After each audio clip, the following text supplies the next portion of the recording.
Hello YouTube, it's Lion with Hobbies of a Man here once again, and today we're going to talk about how I'm going to review books on this channel. And this includes manga, comics, light novels, and regular, Western style fantasy novels.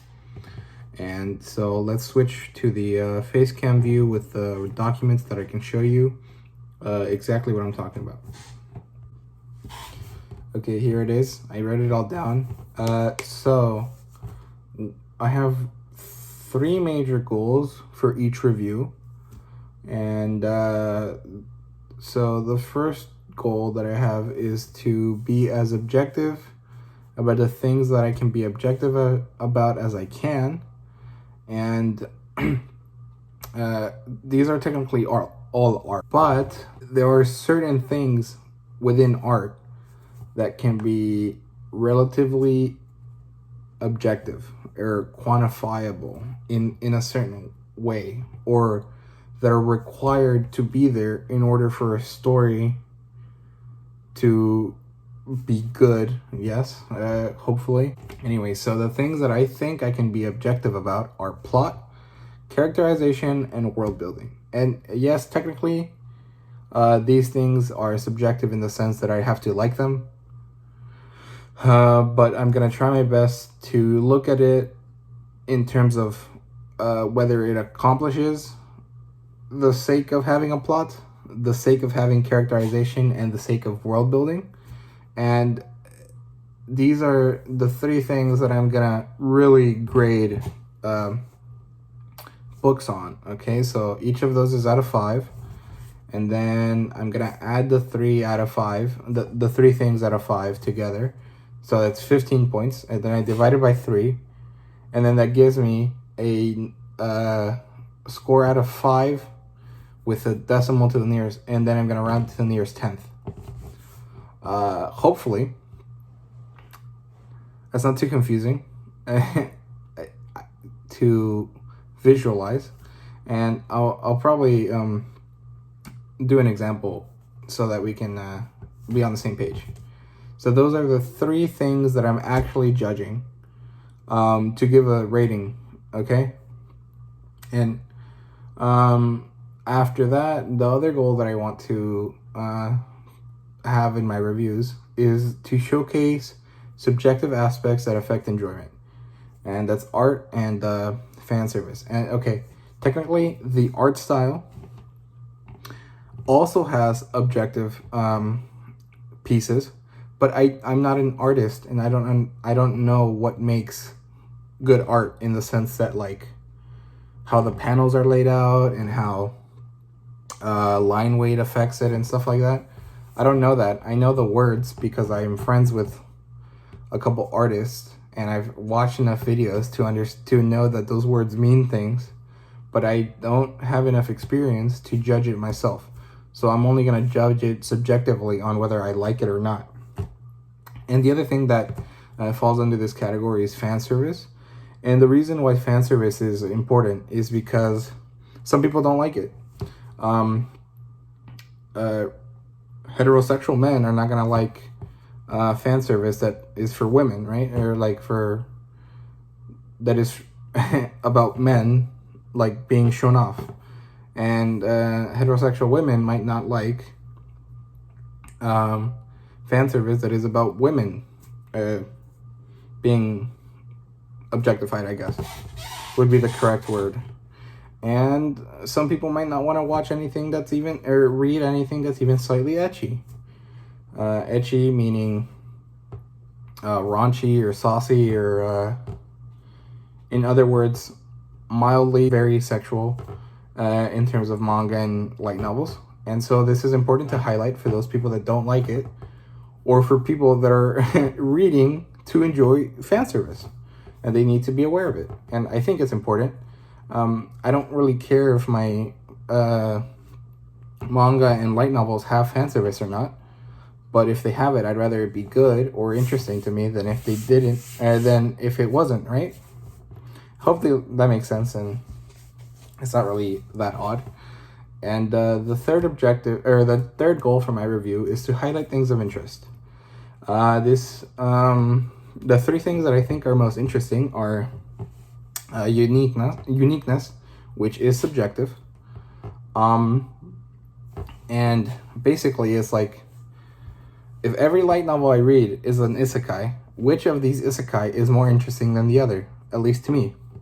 That would be like, the mom isekai is more interesting than SAO, because SAO is just a very basic video game isekai, which if you read Lit RPG, there's like way better versions of it out there for Western audiences, so why would you even read SAO? The other thing I think is interesting is political stance, and this might be me making fun of political stances, me agreeing with political stances, or me disagreeing with them. And maybe this is a bad idea because it could get controversial, but I still think it's interesting because manga and light novels, although Japanese art is known for criticizing a lot of tendencies in the culture, it might not be what us in the Western side of things find important, or things that we don't think about, or now that anime, manga, and light novels are much more global, it might be political stances we have from a different perspective, and that's very interesting to talk about. And the last thing I want to highlight as a thing of interest is thematic elements. And I didn't really know what to say about this, because if you read manga, like shonen manga, they basically all have very similar themes. It's all about brotherhood, camaraderie, friendship, strength through hard work, dealing with your problems in such a way that you become stronger. And yeah, that's basically it. But there's things that are maybe more nuanced within them, like how Taku talks about fairy tale and how the main character is not Natsu and it's not Lucy, and it's the guild itself, and that how that affects the way the story flows. Or things like how Naruto is a story about sacrifice, or how Naruto and Harry Potter are basically the same story, but from different angles, and obviously with superficial differences, but at the base, relatively the same.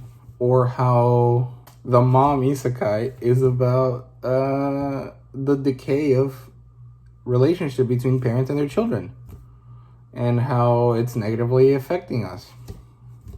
You know, I mean, I don't know if that's really a theme of do you love your mom and her two-hit multi-target attacks, but a case could be made that that's exactly what it's about. If I read enough novels to really pull up enough evidence for it. And so maybe I will mention these things and then later make a video essay talking specifically about them. And yeah, that's basically what I want to achieve in my reviews. Hopefully that's not too... Oh, okay, well, it's a bit ambitious, but I think it would be very good, and it's something that maybe isn't as standard within the manga tube community. And yeah, so I was hoping that I could bring some of that booktube-esque type of stuff into manga tube, because most of the people that I see are much more about how they felt about it subjectively, and although that's good, it might not be exactly what everyone is looking for, and I'm hoping to fill that void, if you could call it that, which might be self-aggrandizement, but yeah, let's go with it.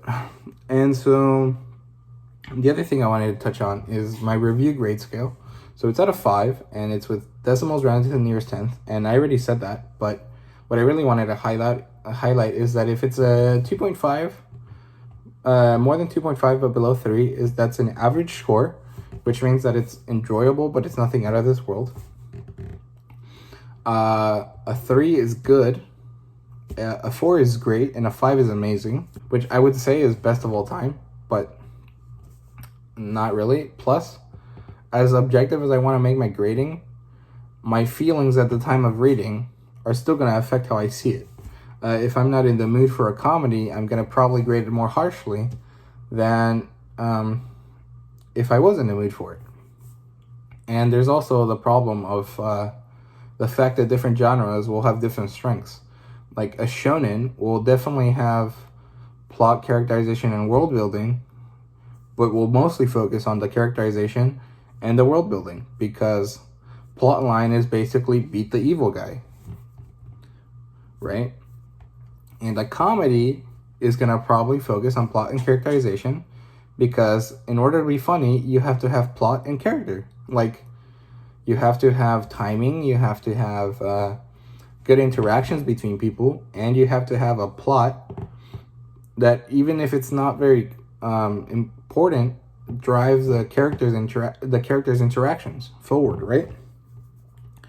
And say something like isekai light novel will probably mostly have characterization explicitly because by itself, because world building, if it's an isekai and it's a video game style isekai, basically means that it's not non-existent. It's an RPG, and the plot is also very much just, I have to beat the evil guy. I'm gonna do all these things, gather a group of women and like one or two support dudes that are like clearly lesser than me, so that I don't feel threatened for my women, and then beat the bad guy at the end, 30 volumes later.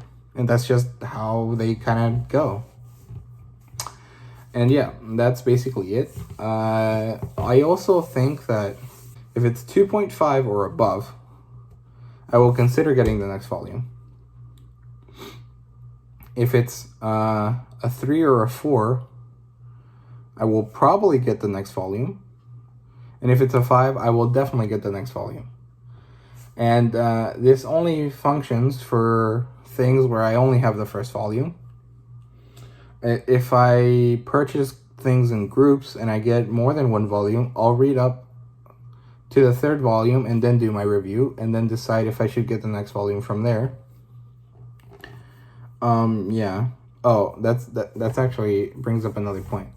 So I'm going to try to do first impressions for volume 1, and then read or pass for volume 3. So at volume 1, I will make a video about the first impression. And at volume 3, when I've read the first 3 volumes, I will make another video in which I review everything basically the same up to volume 3, with spoilers, obviously. And then I'll decide if I'm going to continue reading it. Oh, sorry about that. I'm going to decide if I continue reading it, or if I am going to stop collecting it at the moment, unless a really good offer comes up. And the reason why I'm doing this is so that I can limit the quantity of volumes of a series that I get, so that I can expand my horizons in a more, I guess, efficient way, if that makes any sense. I know some people prefer to focus only on few series at a time, but I feel like that's not going to work with the way I buy books, because since I buy them mostly at a used bookstore, I'm picking up the volumes that are available at the time, and I won't always be able to buy, 5, 6, 10 volumes of the same series so that I can continue reading it. And so that wouldn't really be beneficial to me, because I'd just be like stalled out for a long time while I wait for another volume to become available. And yeah, that's basically it. Thank you for watching. Please like and subscribe.